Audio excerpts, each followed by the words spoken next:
Bismillahirrahmanirrahim. Assalamu alaikum dear students. I am your science instructor Ubaidur Rahman Beg. Welcome to the EdTech Biology class. आज हम grade 9 में chapter 5 which is tissue organs and organ system start करेंगे। आपकी किताब में कुछ इस तरह से ये चैप्टर दिया गया है। हम आज इस चैप्टर को अपने बी लिफ्ट मॉडल से पढ़ेंगे और आप सबको पता है कि हम बी लिफ्ट से पहले अपने एसएलओ को स्टडी करते हैं और एसएलओ है कि हमने टिश्यूज ऑर्गन्स और ऑर्गन सिस्टम में फर्क करना है, डिस्टिंग्विश करना है, लेकिन हम प्लांट्स और एनिमल्स की एग्जांपल लेंगे। तो मुझे उम्मीद है कि आप सब बच्चे ब्रिजिंग एक्टिविटी परफॉर्म कर चुके हैं। यहां आपको इसके आंसर दिए जा रहे हैं। ब्रिजिंग एक्टिविटी हमें हमारे आज के लेक्चर यानी फोकस के साथ कनेक्ट कर देती है। तो हमारा आज फोकस है levels of organization. If you remember बच्चों, हम ग्रेड 6 में भी इसका तारुफ करवा चुके हैं, जहां हमने देखा था कि हमारे पास सेल्स मिलके टिश्यूज, टिश्यूज मिलके ऑर्गन्स, ऑर्गन्स मिलके ऑर्गन सिस्टम और फाइनली ऑर्गेनिज्म बना रहे थे। तो हमने बात की थी कि जब हम लिविंग ऑर्गेनिजम्स को स्टडी करते हैं तो हमें इनके स्ट्रक्चर में एक ऑर्डर नजर आता है, जहां हर छोटा और सिंपल स्ट्रक्चर मिलके कंप्लेक्स स्ट्रक्चर बनाता है और इसकी कोई रीजन है। आज हम इसको दोबारा डिटेल से पढ़ते हैं, लेकिन सिमुलेशन की मदद से। अब मैं आपको अगर एक हाइड्रोजन का एटम बना के दिखाऊं तो इसके लिए हमें एक न्यूट्रॉन, एक प्रोटॉन और एक इलेक्ट्रॉन चाहिए। तो ये जो आपके पास एक एटम बना, हमने कहा एटम मैटर का वो यूनिट है जिसके पास एलिमेंट की तमाम प्रॉपर्टीज होती हैं। हाइड्रोजन एक एटम, ऑक्सीजन का एक एटम, दोनों की अलग प्रॉपर्टीज हैं।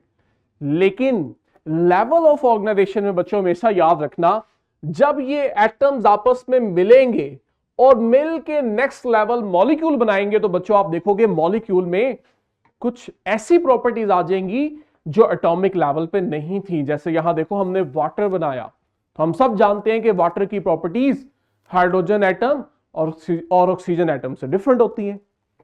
बात यहां नहीं रुकती। जब हमारे पास मॉलिक्यूल्स मिलते हैं बच्चों, तो ये मिल के सेल के ऑर्गेनल्स बनाते हैं। तो मॉलिक्यूल मिले और अपने से बड़ा लेवल ऑर्गेनल्स बनाया। जैसे माइटोकॉन्ड्रिया सेल का एक ऐसा ऑर्गेनल है जो उसको एनर्जी बना के देता है। ये जो आप 7 डॉट्स देख रहे हो, ये वो राइबोसोम्स हैं। ये एक डिफरेंट ऑर्गेनल है। इसका काम सेल के लिए प्रोटीन बनाना है। और सबसे अहम ऑर्गेनल की अगर हम बात करें तो ये देखिए सेंटर में पड़ा हुआ है, ये है न्यूक्लियस, जो सेल की एक्टिविटीज को कंट्रोल करता है। तो ये सब ऑर्गेनल अपनी अपनी जगह कुछ ऐसे काम करते हैं जो इनके मॉलिक्यूल्स नहीं करते। लेकिन इंटरेस्टिंग बात यह है कि जब यही ऑर्गेनल्स आपस में कंबाइन करते हैं और इंटरेक्ट करते हैं तो क्या बनता है? सेल बनता है। कुछ याद आया? हमने ग्रेड 6 में भी कहा था कि सेल क्या है? It is the basic unit of life. पहली दफा जो जिंदगी नमूदार होती है वो सेल लेवल पे होती है। इस बात का मतलब यह है कि सेल के अंदर वो प्रॉपर्टीज आती हैं जिससे हम कहते हैं ये एक लिविंग थिंग है। जैसे सेल में रिप्रोडक्शन होती है, सेल डिवाइड करते हैं, नए सेल्स बनते हैं, सेल ग्रो करता है, सेल में मेटाबॉलिज्म यानी केमिकल रिएक्शंस होते हैं, सेल अपनी एनर्जी की जरूरियात खुद पूरी करता है, सेल्स को न्यूट्रिएंट चाहिए होते हैं जिंदा रहने के लिए। और हम देखते हैं कि वो ऑर्गेनिज्म जिनमें एक ही सेल होता है यानी यूनिसेलुलर ऑर्गेनिज्म, वहां सेल इंडिविजुअल लाइफ के तौर पे सरवाइव करता है, जिस वजह से हम कहते हैं कि it is the basic unit of life. लेकिन इसी के साथ हम देखते हैं कि सभी ऑर्गेनिज्म यूनिसेलुलर नहीं होते। तो मल्टी सेलुलर ऑर्गेनिज्म बनाने में फिर यही सेल्स मिलते हैं और मिलके टिश्यूज बनाते हैं। तो टिश्यूज क्या है? टिश्यूज हमने बात की कि जब बहुत सारे सेल्स जो एक ही काम कर रहे हैं और वो सिमिलर सेल जो सिमिलर फंक्शन परफॉर्म कर रहे हैं, जब ये मिलते हैं तो मिलके टिश्यू बनाते हैं। अगर हमें एनिमल से एग्जांपल लें तो हमारी स्किन के जो टिश्यूज है, एपिथेलियल टिश्यू, हमारे मसल्स टिश्यू, ये टिश्यू की एग्जांपल है। इसी तरह प्लांट के अंदर आप देखते हो बच्चों, लीफ के ऊपर एपिडर्मल टिश्यूज होते हैं। With in leaf vascular tissues होते हैं। तो ये सब टिश्यूज हैं। जैसे यहां देखो हमारे पास ये लिवर सेल के टिश्यूज हैं, जो आप 3D में भी देख सकते हो कि किस तरह से ये सेल्स ऑर्गेनाइज होकर टिश्यू बना रहे हैं। लेकिन इंटरेस्टिंग बात ये है कि जब ये टिश्यूज आपस में मिलते हैं तो ये मिलके नेक्स्ट लेवल बनाते हैं, विच इज ऑर्गन। तो ऑर्गन के पास एक से ज्यादा तरह के टिश्यूज हैं और वो सब टिश्यूज मिलके कोई रिलेटेड फंक्शन परफॉर्म करते हैं। जैसे लिवर हमारी बॉडी में न्यूट्रिएंट्स की प्रोसेसिंग करता है, डिटॉक्सिफिकेशन करता है ड्रग्स की। ये काम लिवर के टिश्यूज अकेले नहीं कर पाते जब तक लिवर ना बने। तो अगर हम अपनी बुक से एग्जांपल लें तो हमारे पास हार्ट है, लंग्स है, सिमुलेशन में हमने लिवर देखा। ये सब क्या है? ये हमारे ऑर्गन्स हैं। और प्लांट्स के अंदर जो बड़े इंपॉर्टेंट ऑर्गन्स हैं, इनमें लीफ है, रूट्स है, स्टेम है। आप सब जानते हैं कि इनका फंक्शन क्या है। नेक्स्ट हमारे पास ऑर्गन सिस्टम आता है, जो कि बायोलॉजिकल लेवल का अगला लेवल है। जब आपके पास बहुत सारे ऑर्गन्स जो रिलेटेड फंक्शन, मिला जुला काम करते हैं, जब ये आपस में ग्रुप करते हैं तो हमारे पास ऑर्गन सिस्टम बनता है। जैसे यहां देखो आपके पास डाइजेस्टिव सिस्टम दिखाया हुआ है। अगर मैं आपको हाईलाइट करके दिखाऊं तो इसका पहला ऑर्गन माउथ, फिर उसके नीचे एसोफेगस है।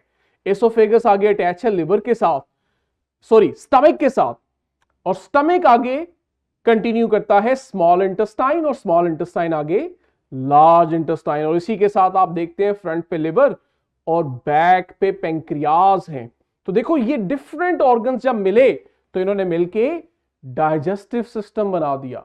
अब एक डाइजेस्टिव सिस्टम का काम कंप्लीट डाइजेशन ऑफ फूड और उसकी एब्जॉर्प्शन है, जबकि इसके अंदर मौजूद कोई इंडिविजुअल ऑर्गन ये काम अकेला नहीं कर पाता, राइट।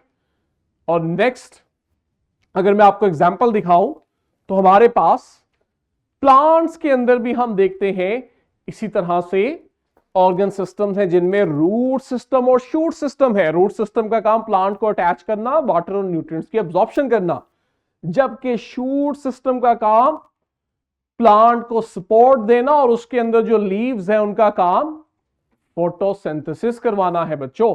अच्छा, ह्यूमन पे, एनिमल्स पे जब हम वापस आए तो हमारे अंदर एक ही ऑर्गन सिस्टम नहीं होता, बल्कि बहुत से ऑर्गन सिस्टम्स होते हैं। जब ये सब आपस में मिलके काम करते हैं तो हम कहते हैं हमारे पास नेक्स्ट लेवल, जो कि बायोलॉजिकल ऑर्गेनाइजेशन का सबसे हाईएस्ट लेवल है, वो बनता है जिसे हम कहते हैं ऑर्गेनिज्म।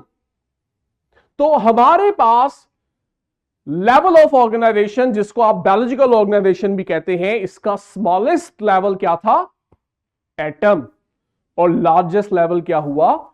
ऑर्गेनिज्म। जैसे यहां देखो आपको multiple organ system, digestive system, respiratory system, immune system, nervous system, multiple organ system नजर आ रहे हैं, एंडोक्राइन सिस्टम। ये वो सब सिस्टम है जो मिलते हैं तो ऑर्गेनिज्म बनता है। और ऑर्गेनिज्म में आप देखते हो हमें वो प्रॉपर्टीज भी मिलती हैं जो इंडिविजुअल ऑर्गन सिस्टम में नहीं होती।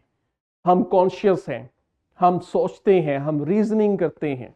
ये सब काम हाईएस्ट लेवल, ऑर्गेनिज्म लेवल पे होते हैं बच्चों, राइट।